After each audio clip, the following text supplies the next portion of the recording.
ఎన్టీఆర్ గురించి చెప్పాలంటే ఆయన డాక్టర్ నందమూరి తారక రామారావు గారు 1923లో నిమ్మకూరులో జన్మించి ఆ తర్వాత ఒక గవర్నమెంట్ ఉద్యోగంలో చేరి మళ్ళీ నటుడయ్యి పొలిటీషియన్ అయ్యి ముఖ్యమంత్రి అయ్యి ఎన్డీఏ కన్వీనర్ అయ్యి ఇంకెన్ని చెప్పాలి, అన్నీ చేసినాడు.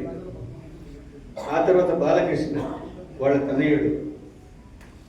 తనయుడు 2000లో తారక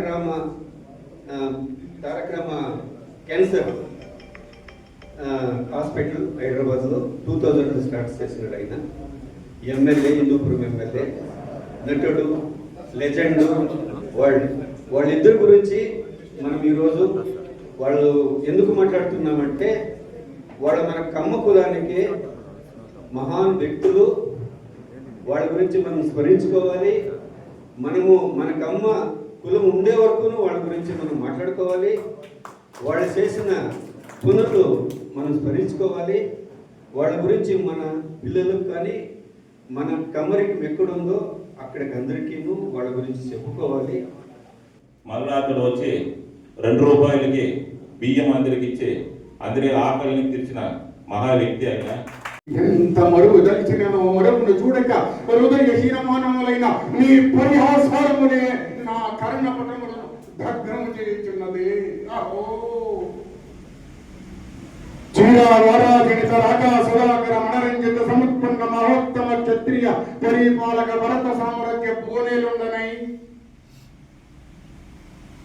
అనన్య సామాన్య కోదండ విద్యా నైపుణిత సంతోషిత వాగ్రవరాముడై కురు సంరాన్ని పరిపాలించిన శత సోదరులకు అగ్రజుండనై పరశురామ సద్గురు ప్రాప్త శస్త్రత్ర విద్యా పారంగతుడైన రాధైనకు మిత్రుండనై మానధనుడనై మనవడ సాగించున్నన్ను చూచి 1923లో నిమ్మకూరు అనే ఒక చిన్న కుగ్రామంలో జన్మించి రేచెల్ల గోత్రం నందమూరి వంశానికే కాదు, మన కమ్మ కులానికే కాదు, టోటల్ తెలుగు జాతికే గర్వకారణమైన మన నందమూరి తారక రామారావు గారి ఈరోజు వజ్రోత్సవం జరుపుకోవడం ఇక్కడ అందరికీ చాలా ఆనందంగా ఉంది.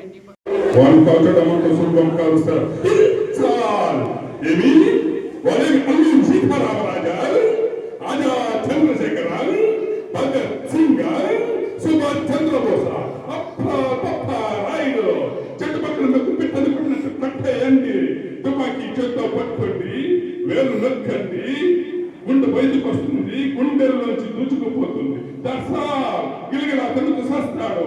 అండర్స్టాండ్? ఆ శాంతి తీసుకుని రండి. తెలుగు జాతికి వన్నె తెచ్చిన మహావీరుడు, తెలుగు జాతి గర్వించదగ్గ మహామనీషి. మనిషి కాదండి, మహామనీషి. మనుషులు వేరు, మనీషి వేరు. సాధకులను మాత్రమే మనిషి అంటారు. అటువంటి సాధన చేసి చరిత్ర పుటల్లో చిరస్థాయిగా నిలిచిపోయినటువంటి ఏకైక మహోన్నత భావాలు, భవిష్యత్తుపై, భవిష్య ప్రజలపై అతనికి ఉన్నటువంటి మమకారానికి చిరునామా అంటే తెలుగువారి యొక్క కట్టు, తెలుగువారి యొక్క బొట్టు, తెలుగువారి యొక్క ఆ దుస్తులు, అతడు ధరించే విధానాన్ని ఒక చారిత్రాత్మకమైనటువంటి ఒక విషయంగా ప్రపంచవ్యాప్తంగా వ్యాప్తి చేసినటువంటి మహానుభావుడైనటువంటి ఆ మహానుభావునికి అతని పాదాలకు నమస్కరిస్తూ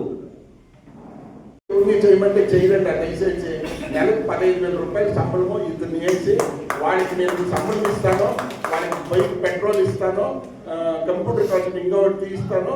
వాళ్ళు ఏమి ప్రొసీజర్ ప్రకారం తీయాలో వాళ్ళని తీసి దాన్ని మనం అప్డేట్ చేసి వాళ్ళ ఫోన్ నెంబర్ మారితే కూడా మనకు ఫోన్ చేయాలా, మనం 2 ఫోన్ నెంబర్లు ఎంట్రీ చేయాలా. వాళ్ళ ఫోన్ నెంబర్ మార్చుకుంటే కూడా ఆటోమేటిక్గా వేరే ఫోన్ నెంబర్ మార్చుతామని మనం ఆ ఎంట్రీ చేసిన వాళ్ళకి ఇవ్వాలా. ఈ ఆఫీస్ లోపల తెల్లవారి 9 ఇంకా సాయంత్రం 5 గంటల కంటే ఒక స్టాఫ్కి నేను 10 సంవత్సరాలు శాలరీ ఇస్తాను. స్టాఫ్ అపాయింట్మెంట్ చేస్తాను.